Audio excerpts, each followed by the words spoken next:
action. I can't get no call to action, but I try, and I try, and I try, and I try. Hello and welcome to Call to Action, the go-to podcast for anyone trying to make sense of the world of marketing, advertising and beyond. In an industry that is a minefield of utter bollocks, we aim to capture our heroes and allies from the front line to have a chinwag with. It's like Pokemon Go, with the single but vital exception that it's not a short-term bandwagon of shite. It's brought to you by Gasp, and I'm Giles Edwards, co-founder and MD. Today, I've caught Nick Parker, creative director, magazine editor, keynote speaker, one-time Viz cartoonist, and bad trumpet player. Nick is now the brains behind That Explains Things, the language strategy agency he founded in 2015. It was in this role that he created VoiceBox, a completely new way of thinking about tone of voice, which has been used to help clients like BT, Tesco and Spotify. And he is also the author of the amazingly titled The Exploding Boy and Other Tiny Tales. Nick says, I love meeting new people, finding out new things, having new experiences, running workshops, doing pitches, all of that. But the introvert in me still does a little dance when I check tomorrow's calendar and see that I've got no calls and no meetings, just writing time. Welcome to the show, Nick. Welcome. Thank you very much. Thank you. Pleasure to be here. I've never been greeted by one of my own tweets being read out before. That is a terrifying experience. We probably could have chosen worse. That is really true, yes. I like the Pokemon Go analogy. My son is very excited because apparently our toilet downstairs has become a Pokemon spawning site. No. Amazing. Right, 7 quick-fire questions. Mac or PC? Mac. Notepad or iPad? Notepad.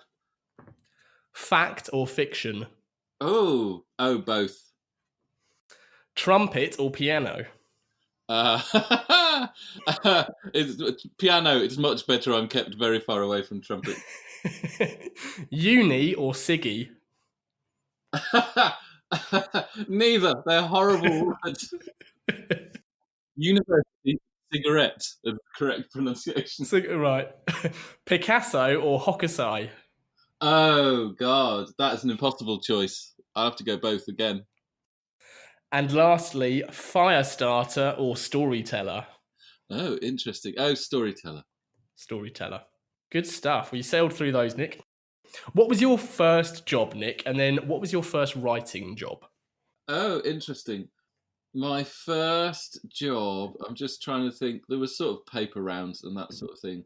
They don't really count. I was a door repairman's assistant.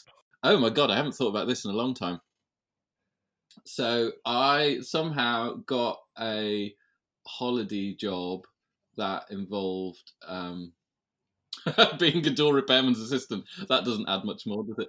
So if you have a shop that has a door that sort of self-closes softly, like most shops do, the thing that makes the door close softly is called a tranger, and it's like the big hinge that's cemented into the ground at the bottom. I can't believe I'm talking about this in such detail.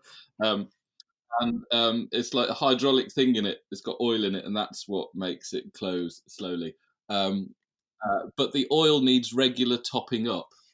And also, basically, they get corroded because blokes piss in shop doors on the way home from the pub.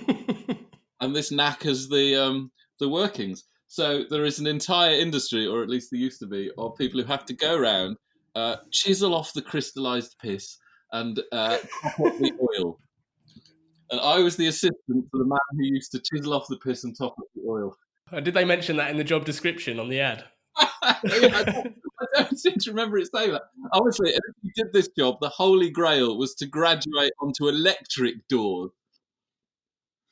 because they Go on, you don't piss on those more than once. There you go. That was my first job. My first writing job was the first tiny thing I was paid to write was I submitted a joke to the Radio 4 comedy program Week Ending, which I don't know if you remembered. It was a sort of topical news satire show. And at least half the show was taken up with reading the credits at the end because every gag was written by a different contributor who used to fax them in from all corners of the world. I had to fax this from a copy shop, so I had to pay 50p to send the fax and leave it with them. I didn't even know it would get there, and it got read out on the radio, and I was absolutely ecstatic. And that thing, I scribbled down the thing on a piece of paper in my room, and then it's read out on the radio later in the week. Just seemed like the most exciting thing in the world. And then the first I got about 12 quid for that. Honestly, I spent more in faxes than I ever made in joke piece. The first proper sort of thing was I did a cartoon strip for Viz called Quentin Tarantini. He was a baby who swore a lot. And weirdly, I mean, I talk about this in workshops, this sort of set me off on a kind of long and winding road to doing what I do now, actually, because God, we're getting to that point in history where some people go, "Oh, Viz, brilliant! I remember Viz; it's totally amazing." And other people are like, "Oh, yeah, I think my dad used to read Viz." Before I got paid for this strip that I'd written and drawn, Viz sent me a contract, and the contract had this little box on it that you have to it says tick this box if you're VAT registered. And it's got a little note underneath that says, if you don't know whether you're VAT registered or not, then you're not. If you were, no. Believe us, it's a bigger pain in the arse than piles. I just thought this was like just genius because this was a contract. It was everything was written in legal speak except for this tiny little box. And I went through this whole thing of like, are they allowed to do this because this is like an official document? And then like a sort of an epiphany of course they're Viz, and they're Viz all the time. And this was, years and years and years before anyone was talking about tone of voice. But that idea that they noticed every little detail and made that work really hard for them was just like, I was like, I think I want to do that. That would be really cool. It took me about 15 years to actually get around to doing that as a job. So there's a very long answer to your question. What was your first job? So in that 15 years between that stage and then you writing properly or professionally, what happened? What was that 15 years like? Oh, so for the 15 years, I was still writing. I was working in magazine land, writing and editing for magazines. In particular, I spent a long time at a magazine called The Oldie. So I was still writing. I just wasn't writing like copywriting or working with brands or tone of voice or any of that. In fact, I didn't really know anything about that world at all until I sort of fell into it by accident. Oh, cool. What was that accident? So I was working as a journalist. I was at the Oldie magazine, and I was sort of thinking I wanted to do something different. And well, to cut a long story short, my wife was a horse whisperer. That's not really cutting a story short, is it? That's opening up a whole other. Horse whispering is really behavioural psychology for horses. And she was doing a lot of work with like leadership coaches and people who were using working with horses as a way of working with people. And so we'd spend all of our time at home talking about basically behavioural psychology and creativity and leadership and all these things. And I was like, I think I really want to be doing something like that, but with writing. It sounds much more interesting than sitting at a desk all day. And so that got me looking around for what other things could I do with writing. And I just happened to see a job ad for an agency called The Writer who were looking for a trainer. And I just thought, that's it. I'll go and do writing workshops. And I went to see them and like miraculously I got the job. Even though I'd never run a workshop in my life. I'd never actually been in a corporate workshop. I didn't know what an agency was. I'd never heard this term tone of voice before, but somehow it was sort of like everything fitted. It was like, of course, this is interesting. I can do this. Yeah, and so that was sort of 10 or 12 years ago. I sort of ended up in the world of agencies and tone of voice and brands, and never looked back from there, really. And did that feel really nice and comfortable when you started in that area?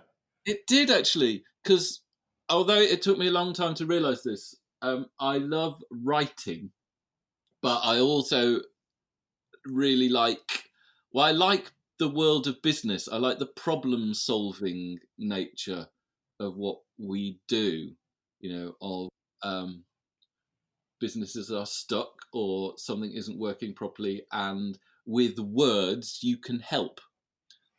And that seems an amazingly practical thing to be able to do as a writer.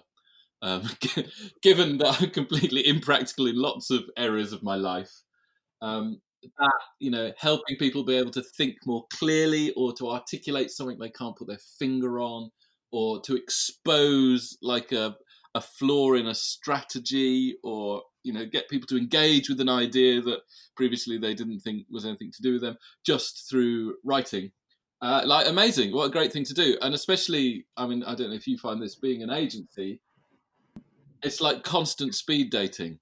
Like, you just get to go into all these different worlds and cultures, poke around in people's psychology, learn something new usually, and then go on to the next thing. Like, it's a fantastically interesting way of making a living, I reckon. It's nice having that exposure to so much as well. For us, especially because we're media neutral, we don't specialise in any particular industries or verticals, or even B2B or B2C. We work on it all because to us it's more of the process that's key, that it does give you sight of so much variety, and that's really interesting. But equally, I think we benefit because it helps keep us sharp.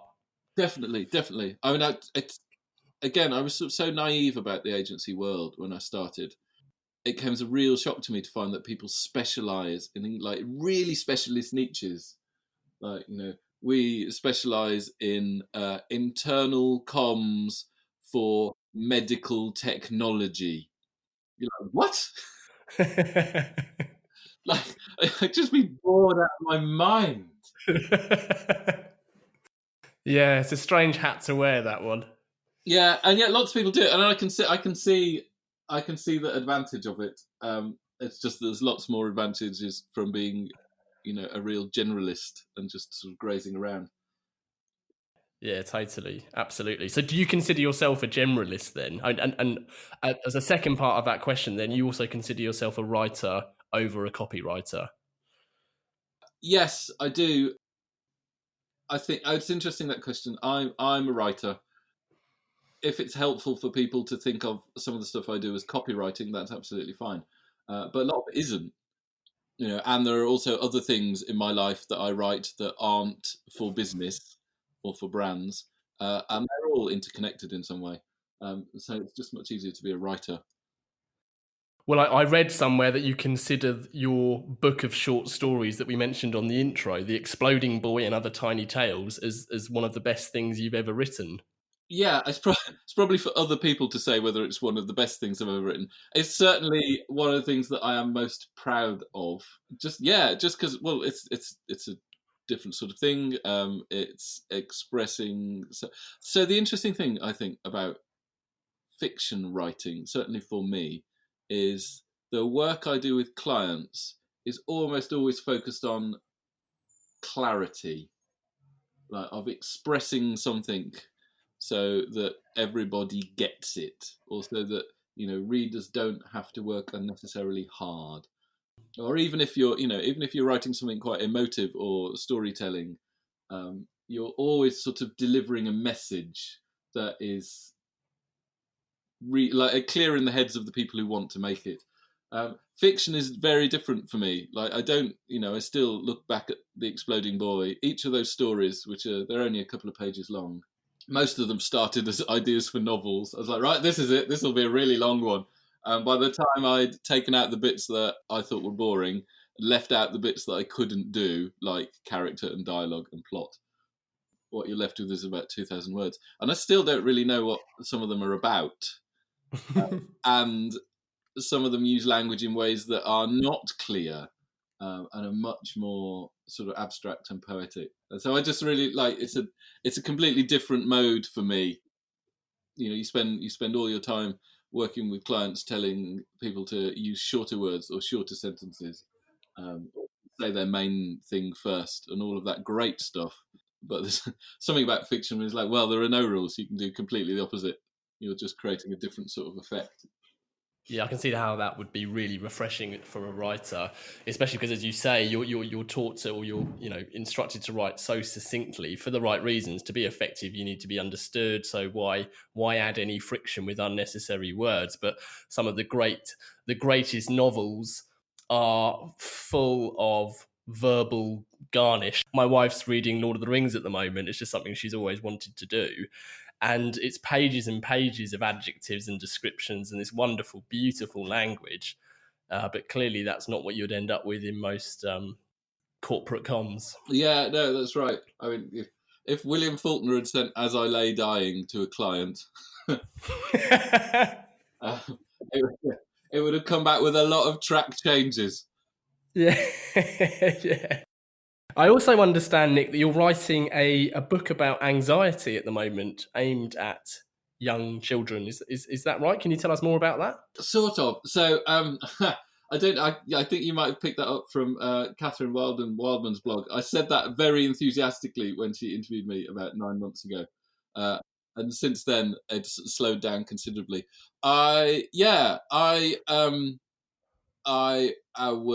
I'm looking for a way of explaining anxiety to younger people. This is through my own experience of anxiety, like coming to understand my own anxiety, because it seems it's all about the metaphors or the analogies. I think that if you're still at school, or you're still learning about yourself and a sense of the world and all the rest of it, you're not going to understand something like anxiety through the language of psychology, or that sort of stuff. So what is the black dog expression for anxiety that a 10-year-old boy would understand? Yeah. Largely, actually, like, that is a very complicated, abstract way of talking about it. Largely, I want to be able to explain to my son some things that might help him deal with his own life. And I think that would be that feels like an interesting. What would the drawings be like? What are the metaphors? What would it look like as a little story? Feels like that would be a helpful way of doing it. It's such a great idea. I will pick it up again. I've done some drawings, and I've done some. Yeah. Yes. I should stop being vague about it. So in terms of writing then, Nick, have you got any tips for writing that you can, or that you've discovered over the years that you can pass on to our listeners? God. I really should have lots of pearls of wisdom, shouldn't I? Given that my job entails running lots of writing workshops. I mean, it always depends, doesn't it? On the context of what you're doing and what you're writing. I think the single most effective thing that can improve your writing is simply to write every day. That might be sort of doing the artist's way type, writing your 3 daily pages every day. A friend of mine swears by that, has been doing that for 15 years. So you just sit down in the morning and write what comes. Sometimes that will come out as a stream of consciousness. Sometimes it will come out as like petty stuff about your shopping or your commute. Other times, more interesting stuff will come out. I find that very helpful, actually. I think the periods where I'm writing most fruitfully, I'm almost always doing some form of just keeping a journal or automatic writing every day. Or that could be blogging, or it could be, whatever it is. Exercising that bit of your brain, which is turning the sort of mush that's going around in your head into actual sentences without the pressure of a deadline or a client or a project. That is the single most effective thing you can do. There's a poet, a friend of mine, Neil Baker, who runs the Dark Angels writing courses, is a big fan of the poet William Stafford, who says that the job of as a writer is simply to keep writing until the point where you are saying things that surprise you. That is it, actually, isn't it? Like, what you do most of the time is you're writing stuff that you sort of know what's going to come out, because you know what the brief was, and you're sort of flipping through your a big bag of techniques looking for the tool that's going to help, to mix a metaphor. But yeah, so that, like, sitting down, writing every day until stuff comes out that you think, oh, I didn't expect I was going to say that. Like, that's probably the superpower, I reckon. Yeah, it's a great place to shoot for, isn't it? Let's talk tone of voice then. So we've mentioned tone of voice a couple of times, and obviously the Viz contract was a stunning example. Can you define what a tone of voice is and why it's important? Yes. So, well, your tone of voice is just really, if you are a brand, what does your brand look like in words? Like the attitude or the spirit of your brands, how do you express that through language? So you've got all the visual stuff, and you might have sound, and you've got your opinions and all of that, values and all that good stuff. How do you express that on screen or on paper in words? Clearly, it's going to vary by industry and by business size and type, but often you do see copy that's just very functional. I would say, so when I started at The Writer in 2007, 2008, we seemed to spend most of our time trying to get people to take the idea of tone of voice seriously. Now it seems to me that basically everybody gets it. Everyone sort of instinctively knows it's a good thing, even if they don't quite know how to go about it. So somewhere along the line over the last 10 or 12 years, like, everyone is just sort of, it's a sort of intrinsic part of the brand world now. And I think what's interesting, I think, is, still there are people who, if you talk about tone of voice, they'll go, oh yeah, like innocent drinks, like being funny. And you sort of like, well, no, it's a bit more subtle than that, or there's, a broader range of options. But it tends, and obviously because of lots of stuff being digital, that has just made it more important, because brands are just using tons more words, basically, than they were 10 or 15 years ago. And also far more people are writing them, in a big organization. Still, the visual brand stuff tends to be done by professionals, in inverted commas, the people who've got their Macs and they work in design and they're qualified, and, the special software, and they have special conversations, and special budgets, and that stuff is still reasonably contained. Whereas who provides the copy just could literally come from anywhere. On any given project, that might be even on any given individual thing. Some of the copy might come from a copywriter in an agency. Some might come from the client, who has to, provide that bit themselves.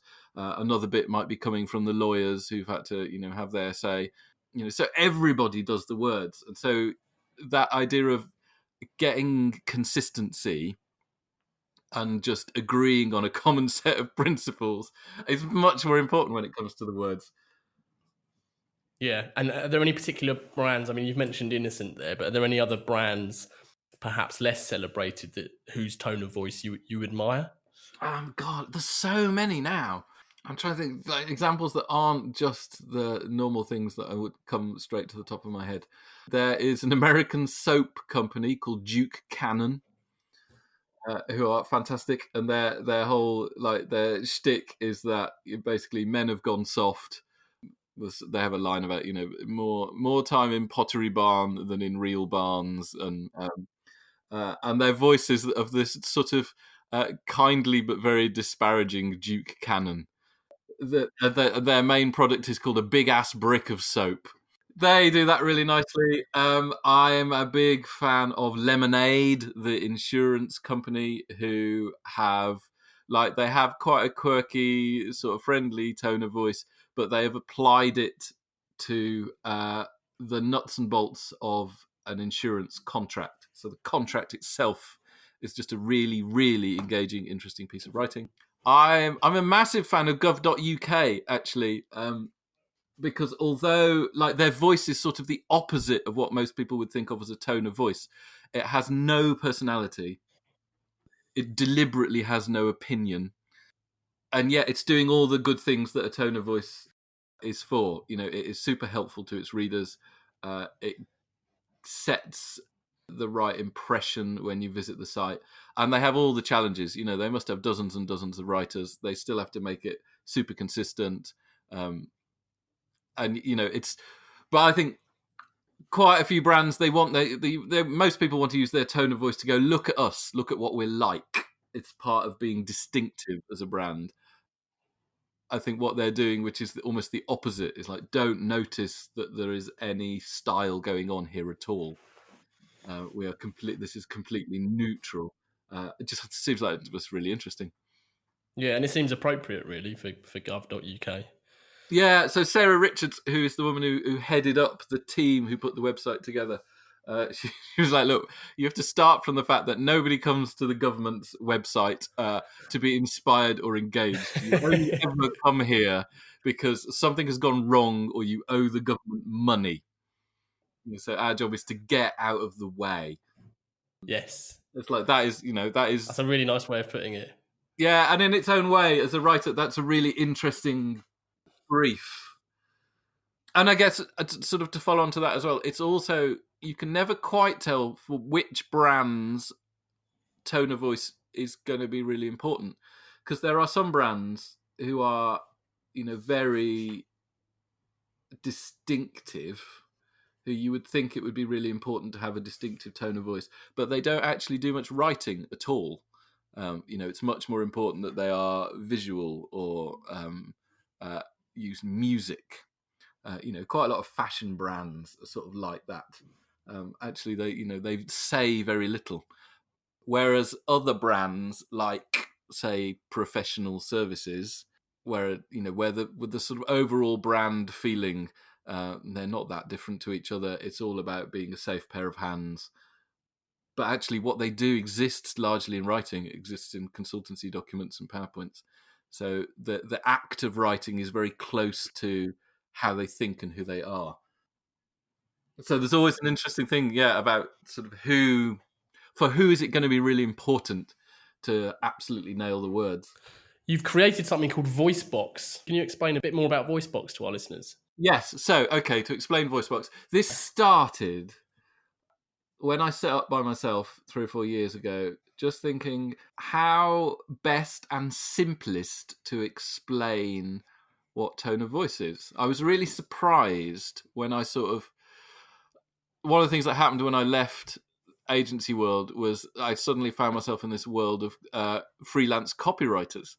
And I was really surprised how many professional copywriters who are really experienced and could write in lots of different ways still were slightly afraid of the idea of tone of voice, or saw it as a bit of dark art, and were sort of searching for a way to explain it. I think we're quite bad in general at talking about writing. Even like lots of clients who are really clued up and sort of, have a good feel for the language would quite often go, we could either be chatty or formal, like this is a sort of binary choice. So I was just looking for ways that, like, how could we have a slightly more objective, clearer conversation about tone of voice, and how could people do this if I wasn't in the room? Essentially, like, that would be an interesting product. But also, how do we have a different conversation about tone of voice? Was there some new thinking? So it started from that idea. And so it started with this idea that I thought, well, actually, by looking at lots and lots of brands who I've worked with and lots of brands with distinctive tones of voice, actually, there's sort of 11 big themes. I called them the 11 primary voices. Like sort of, you can have your brand archetypes or whatever. I'm saying there are 11 distinctive styles of writing that sort of are fundamental to all tones of voice. And once you know those and get comfortable with those, like primary colours, you can mix and match them together to make any sort of type of voice you want. And it just felt like people seem to find that a really helpful way of talking about tone of voice, which had previously seemed so abstract. So VoiceBox is essentially that idea in a box with all the other stuff that you need to create a tone of voice. Guides to the process of how to run a project and how to run workshops, and how to do your stakeholder engagement and all of that. Creative games and tools, and there's cards and stuff to help you like work out which of which of the 11 voices feels right for your brand, and then all of the stuff you need to go, okay, so with like simplifier, straight talker, fire starter, energizer, like which of these voices are right for us if we're going to be a fire starting simplifier. What are the writing techniques that sit behind those voices? And then there's all the stuff you need for that as well, like creative exercises, practical techniques, and then how to apply your voice to your brand so that it has the effect that you want. So it's all of that stuff. It's like all of my tone of voice method and wisdom, such that it is literally in a box you can buy, and it's gone really well. It's been a year now, and there are now voice boxes on every continent. Lots of different sorts of people using them.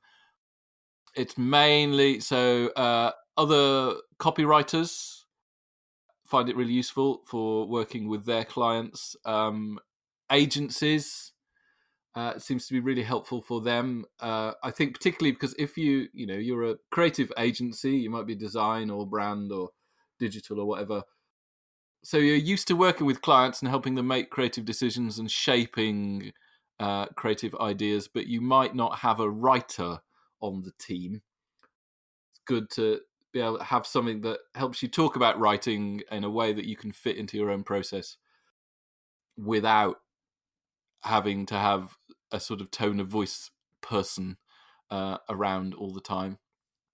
And then I found that quite a lot of sort of big brands, their marketing teams seem to find it useful to have one around on the shelf for the sorts of projects where, you might be launching a new product or a proposition and you don't want to go through the whole process of working with an agency and making this a big brand project, but you just want to sharpen your thinking, run a workshop maybe. So it's been very satisfying. We recorded an episode with Dave Harland recently, and he was waxing lyrical about the time he helped you demo VoiceBox. Amazing. Well, there you go. Yes. And in fact, I can't remember who it was he was doing with. They put some photos on Twitter of them sitting around the table playing with the cards. And sort of that's part of it in a way. Is like it's called VoiceBox because it comes in a box, and that it being completely analog is really part of it consciously for me. Like you sit down, you have to be sitting around a table with people, you get the cards out, and everyone just dives in. It's like opening a board game, and that feels an important part of it for me. I think quite often writing feels quite abstract and in your head and thinky, but you get a set of cards out. Everyone knows what you do with cards. You spread them out on the table, you start shuffling them and mixing them, and like just making that process fun and intuitive was part of it. Yeah, you say it's like opening a board game. I'd say it's like opening a board game designed by Apple. Because it's very nice. Thank you. Well, can I quote you on that? Of course you can. So we bought VoiceBox. It was a little Christmas present to ourselves as an agency last year, and it's when we received the box. I mean, the box itself is beautiful. I think what's within it is obviously critical and is key here. But when you do open it, everything is so precise and so nicely put together and designed that it must have taken you months, if not years, to get that put together, and B, I got all edgy about it being taken apart and mixed up. But it's lovely. It's a stunning thing. It's a stunning tool, and we've added it to a suite of little workshop techniques that we use here, and it's just a brilliant thing. Oh, great! Well, that's amazing to hear, and I think it just is really important, and even I think it's easy to miss that. Like lots of people, when I talk about it, go, "Oh, you could make that into an app." It's like, well, sort of, you could, but also then the experience would be shit. Yes, exactly. Yeah.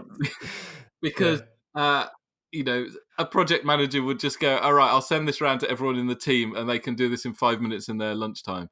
Like, and you would then you get a rubbish conversation and people wouldn't really engage in it. It's just really like the unboxing, the tactile nature of it all. And there's even a thing, there's a chap called John Wilshire who runs a sort of innovation agency called the Smithery, and he talks about the difference between vertical and horizontal thinking. Like basically, if you're sorting ideas out, like having stuff spread flat across a table is really important. And then when you want to evaluate those ideas, you stick things on the wall and you stand back and you look at them, and that is a different thing again. And like you go, of course, yes, of course, because that's what we do really instinctively. But actually, if you don't shape your creative process around those things that seem so intangible, like working flat on a table, sticking things on the wall, you're missing a part of the process that can really help. So and there's a lot to be said for physically getting involved with that process rather than just doing it on a phone. Yeah, and it happens all the time with clients. So there's a particular type of workshop that I'm sure you're familiar with as an agency, where the person that got you in is super excited. All the actual people that need to be in the workshop and engage with the process are very skeptical. Yes, yeah. Or senior or busy or all of these things, and so you try and run a workshop and everyone's sitting there with their arms folded, and those are the sorts of workshops where I always think, like, right, you turn the energy up to 10, you are super engaging. I always deliberately show lots of examples of funny bad writing so everyone starts warming up. But also what I found is as soon as I get the VoiceBox cards out and put them on the table, like even the people who are trying really hard to show that they're not engaged are just like up on their feet, like shuffling the stuff around, going, oh, there's just like, it connects to a bit of our brain which can't help itself play. Which feels like that is a much underused strategy in our world, actually, of just the little things that feel like play. Yeah, I've always said that I've always been a big fan of play. You can unlock that in people during a workshop, then you're going to go full speed. Yeah, definitely. And that sort of that our instinct quite often is to go the other way. Like, this is important, so we should make it feel like we're thinking hard about it. Standing at the flip chart feeling. Less of that, the better. And do you enjoy using VoiceBox yourself now? Because you must have put so much into it. Have you started to get stuff back from it? I really do, and it's a weird one. So although the 11 voices and quite a lot of the creative exercises in it have been part of the way I've worked with clients for a while, I'd obviously I'd not had the nice box and the nice cards. So in a way, I've been, a sort of early adopter of VoiceBox itself. Presumably people have asked you this before, but were you worried about giving it all away as a product? Yes and no. So I think I would have wanted it to be analog anyway, because that's an important part of the creative process. But I was also aware, actually, that was quite a helpful thing in terms of IP. Had the 11 voices just been in a PDF, I'm sure nobody would have really consciously ripped it off. But that sort of stuff gets passed around, and so like it all being printed out and not being digital just makes that a bit cleaner. So I was less worried about it just sort of escaping into the world. But on the other hand, I wasn't at all. I sort of thought the more I can give away, I'm just a big believer in, you give away generously and stuff comes back. So I thought, in a way, if VoiceBox goes out there in the world and this means I never do another tone of voice project again, then that'll be fine. I'll do some other stuff. There's plenty of stuff I'm interested in. Of course, completely the opposite has happened, is that since VoiceBox went out into the world, I get more calls about tone of voice work than ever before. And also, I think, just going back to your point about wanting it to be analog, we have a similar conversation, or there's similar logic behind the conversations we have about the direct mail work that we do. And the signalling that is attached to something a physical product where clearly a lot of time, care, attention, and resource has gone into, is something that just simply cannot be replicated on digital channels. So when you put the voice box down on your boardroom table and you start to lift the pieces out, it feels so important and significant that it almost warrants and demands your attention immediately in a way that an app interface never could. Yeah, I think that's really right. That's really right. You know, it's no coincidence that the last few years, as digital things get more and more beautiful, but also easier and easier to make, you know, that the hipster artisan craft small batch Etsy, like all of this as well, like we're all so, like, you know, publishing has got beautiful. Books are amazing now, incredibly designed, you know, the thought that goes into the paper and the bindings and the, you know, so as ebooks and Kindle and digital reading has exploded, so it's also gone the other way, because we need stuff that we can touch and feel. And you're right, it's a way of, you know, it just shows thought and like how seriously you take things. Yeah. So I mean, our podcast we recorded with Jane Evans, we talk about vinyl and the significance of vinyl making a comeback, and we just put it down to the fact that people assumed that music being streamed was the answer, and it is in some instances, but it just boils it down to just that one element of music, and it completely takes away all of that tactileness, the physical product, the album covers. I mean, God, you get so nostalgic thinking about all the old CDs even, let alone the big album covers that you used to collect and proudly display. And it's a similar logic.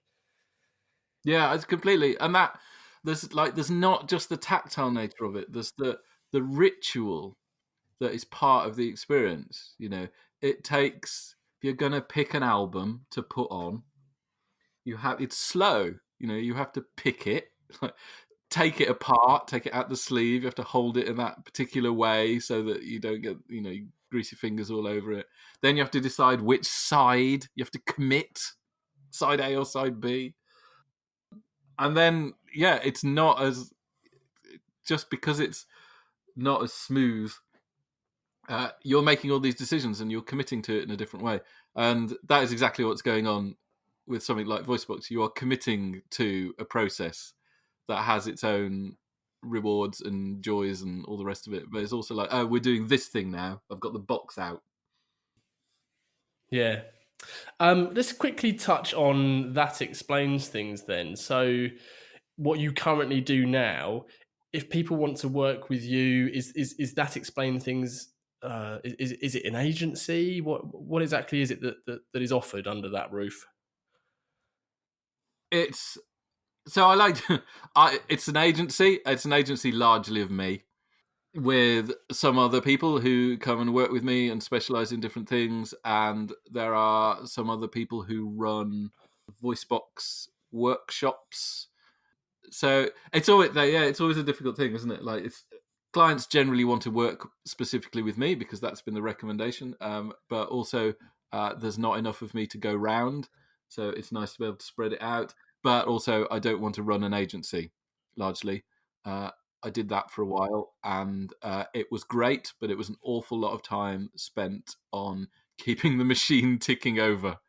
And all of that needs, from, you know, finance and admin to HR and legal and all of that back room stuff, which is super important. But I much prefer doing the work, and I am much better value for my clients getting stuck in and doing the work.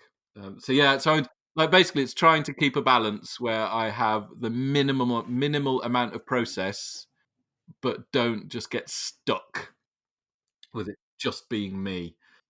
Does that even answer your question? That's like a very complicated way of saying it's sort of an agency, yes. But not really. Yeah, but this is fine. This episode this isn't a piece of brand comms. This can be a bit more like writing a piece of fiction. We can take the scenic route. It's fine. No, it totally explains things, and you're talking to another.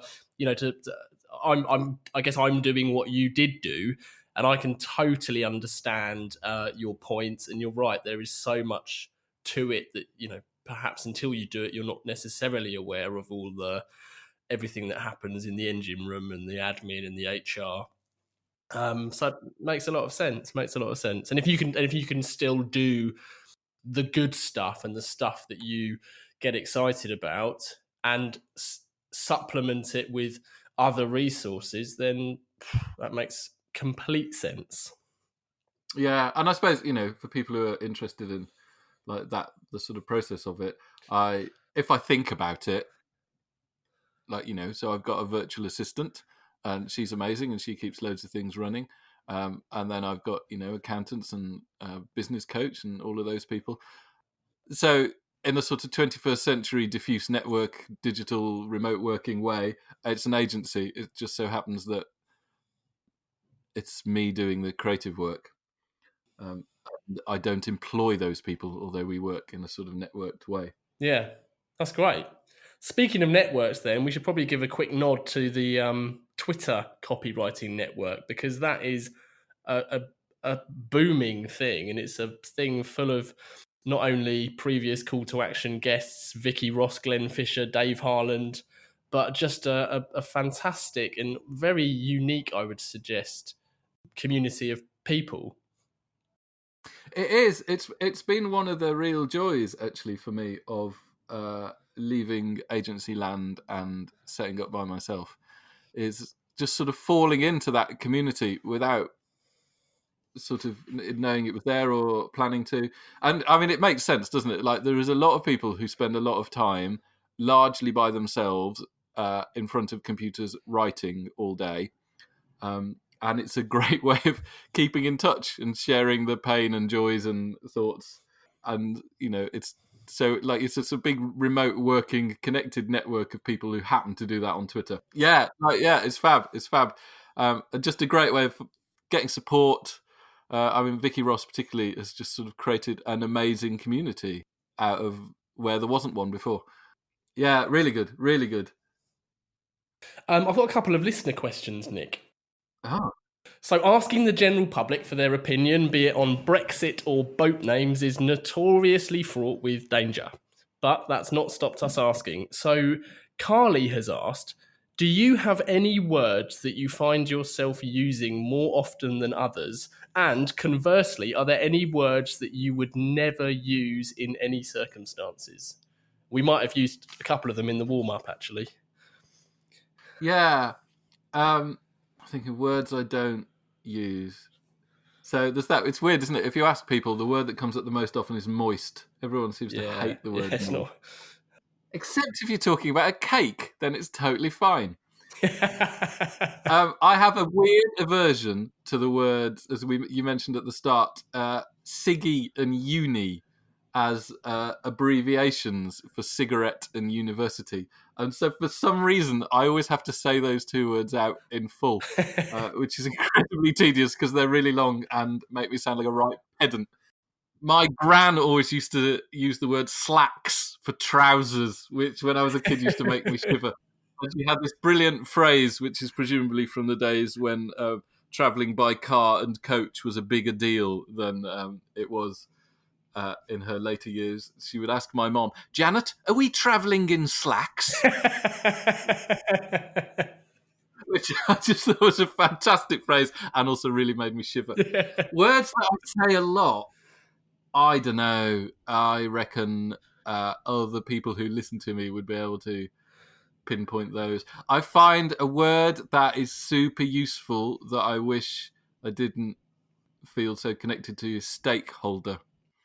That is actually super useful because there is no short, succinct way of saying, all the people that have a vested interest in this project that need to have their say or be connected to. Stakeholder, yeah. That feels like the sort of corporate jargon word that is actually integrally part of what I need to do. But you're right, it's so broad that it does capture everyone. How else are you going to do it? I know, it's super useful, but it feels instinctively like it should be one of those like impactful sort of words that we should like shiver and pretend we hate, but actually it's really useful. Question 2 is genuinely and by a stretch the longest question we've ever been sent. So deep breath. This is from Charlie, by the way. Charlie says, I read in an interview that your favourite word is the Japanese word kodawari, which you then say apparently means sincere, unwavering focus on what you are doing with the intent of making it perfect, while knowing that perfection is impossible and the work itself is the most crucial thing of all. All that captured in just one word. I have always been curious about language differences, having been told Russian classic novels are just more nuanced if read in Russian. Do you ever ponder that English, even though it is seen as the eminent language of the globe, is not the most economical and best suited to convey stories, feelings, moments? And have you ever considered or tried to learn a new language and write in it? Whew. Yes.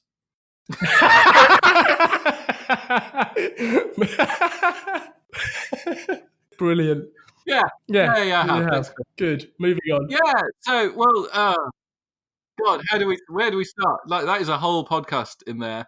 It is always endlessly fascinating that, look, German has a word for the thing on the end of the thing that turns. Supposedly the Inuit have 50 words for snow, which apparently is not true. I mean, it's just not surprising, is it? That, like, if a thing is really important to you, you have lots of ways of talking about it. It seems to me, and like what I've heard from, people who speak English as a second language, is also one of the amazing things about English is it's so incredibly reconfigurable. And things that, that idea of, you couldn't say that in German, or, it wouldn't be possible to phrase it that way in Japanese. And as an English speaker, you're like, wow, why not? Why can't you just sort of hack the words around and make up some new sounds, or, like we do in English all the time? So, yeah, it's just, there's sort of different things going on. I am learning Spanish at the moment, partly because of just the crippling embarrassment about being a British person who doesn't speak another language, which is a terrible cliche.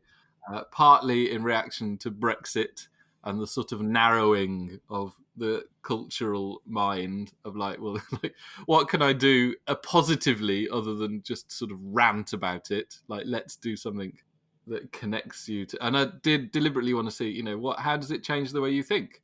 I've written precisely one thing in Spanish because my Spanish is rubbish, which is a song that contains about 6 words. I was on a writing retreat a few weeks ago, and I wrote a song. The writing retreat was in Spain. I wrote a song to remind everyone to write their daily pages, which now I can't quite remember. Cada día, every day. Escribir las páginas, I think. Write the pages. Cada día. It's the next level up for a writer. Yeah. It constantly amazes and humbles me to be running workshops with clients who are there to become more creative in English, and it's not even their first language. Like, blows my mind. And a lot of, actually, just to go back to VoiceBox, quite a few VoiceBox customers are agencies, European agencies working in English. And I think that's suddenly like, of course, I can see how that would be really useful. Yeah, that makes sense, actually. I was going to say, has that answered the question? But God knows, don't repeat it. Yeah, let's just check again. The final part, then, Nick, is our 4 pertinent posers. Question 1 being, what advice would you give to your younger self? Absolutely none. He wouldn't listen anyway. Good. He's on his own. He's on his own. Yeah, deal with it. That's a lovely. I can't remember who said it. It might have been, I want to say, somebody like Goethe. There's a thing about, when you are the younger self imagines one's older self and looks up to him with reverence, whereas one's older self looks back at one's younger self and thinks basically, what a fucking idiot. Well, we better go to question 2 then. If you could banish one thing from the industry, what would it be and why? I don't know. Instinctively, there are lots of things that you think it would, the world would be a better place if you didn't get briefs that were actually sort of political internal briefs from the client, or it would be better if you didn't get ridiculous deadlines, or that our industry wasn't infatuated with the next thing in digital, or blah blah blah blah. But like everything has its problems. It's all part of the mad jumble and gloriousness. So nothing. I wouldn't banish anything. Are there any books that you can recommend to our listeners? There must be. Oh God, yeah. Do you know what? The book I find myself recommending the most is Made to Stick by Chip and Dan Heath, which is a few years old now, and they're like, the basic idea is how do you create sticky ideas? And there's a little bit of sort of political campaigning going on there. There's a little bit of nudge theory, public health. How do you get people to remember stuff? But I just think that is a much more helpful way of thinking about being a writer or a communicator, is to think it is my job to create sticky ideas. And sometimes that stickiness is created through being super simple. Sometimes it's created by telling a story. Sometimes it's created by having the right metaphor.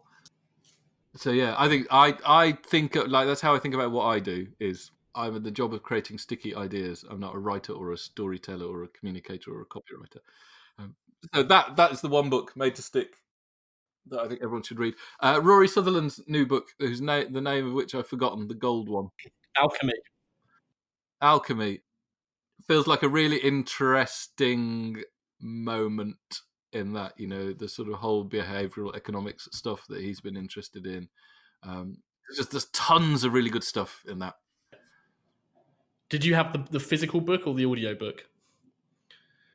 The physical book, although ironically I found quite annoying because it's big fat hardback with a shiny cover. So it was one of the few instances where I thought, I wish I'd bought this on my Kindle. Brilliant. Well, listeners of this podcast are going to be wincing because I've said this numerous times, but I highly recommend people get the audiobook version because it's Rory narrating the book. And because it's Rory and a microphone, there's a lot more extra content than you get in the book. Oh, interesting. Oh, that is great. And he earned more royalties, so he told me he was happy for me to plug the audiobook. Excellent. Yeah. Okay, brilliant. So Made to Stick, Alchemy, and obviously The Exploding Boy and Other Tiny Tales, which we'll link to all of those in the listing. We always dedicate every episode to someone, Nick, and we bestow or hospital pass that honour, depending on your point of view, to our guest. So would you do the honours? Can I dedicate this episode? I can dedicate it to my kids. Cool. I don't know if that's the appropriate sort of type of person to dedicate it to. They are George and Laurie. I mentioned George at the start with his exciting Pokemon Go toilet revelation. Do you know what? The reason I'm going to do this is because a couple of years ago, I wrote a book about toast about 15 years ago, as in grilled bread. And this has sort of just been like, occasionally it comes back into print and out of print, and like almost nobody but buys it. But there is a National Toast Day now. And a couple of years ago, Radio 2 obviously decided they were going to do a thing on National Toast Day. And they wanted to speak to an expert about toast. I think what they really wanted to do was set up they wanted somebody who knew about the science of toast, about how to make the perfect slice of toast. I'm not an expert on toast. I wrote a comedy book about toast. So they called me up and said, would you come on the show? This was, what's his name? Chris Evans. I was like, yeah, all right, but I'm not an expert on toast. I've just made some gags about grilled bread about 15 years ago. And they were like, no, that's totally fine. That's who we were looking for.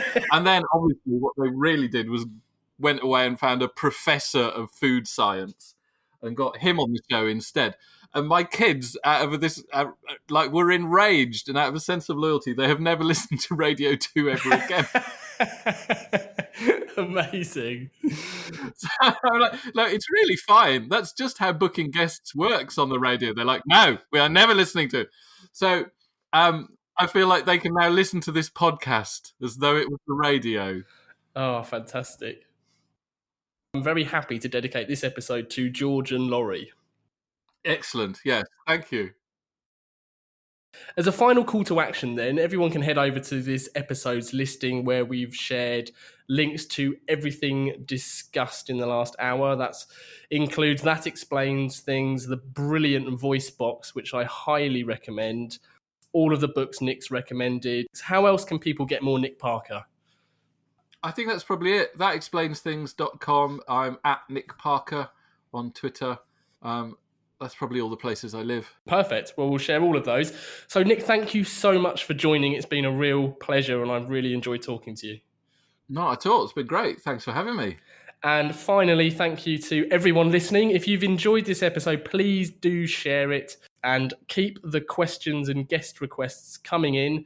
To get in touch, it's easy to find Gasp online. You can check out CTA Pod on Instagram or simply email hello@calltoaction.co.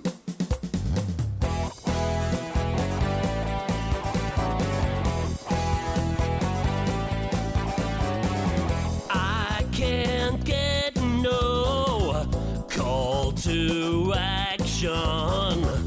I can't get no call to action, but I try and I try and I try and I try.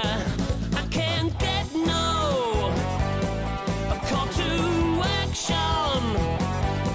Oh, I can't get no call to action.